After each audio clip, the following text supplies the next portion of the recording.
So, ito na.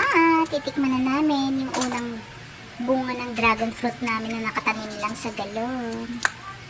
Yung maliit pa yung unang bunga niya, guys. Pero ang pula-pula na niya. Ayan, oh. Grabe, mukhang matamis na.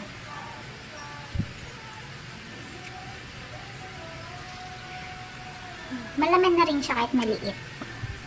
Paghahati-hatian namin yan, yung unang bunga. Ayan. Sobrang makatas na. Ang pula-pula. Hinati ko lang siya sa 6. Kasi 6 lang kami dito sa bahay ngayon.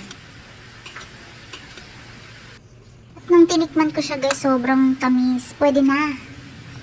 Sarap magparami ng tanim na ganito. Perfect.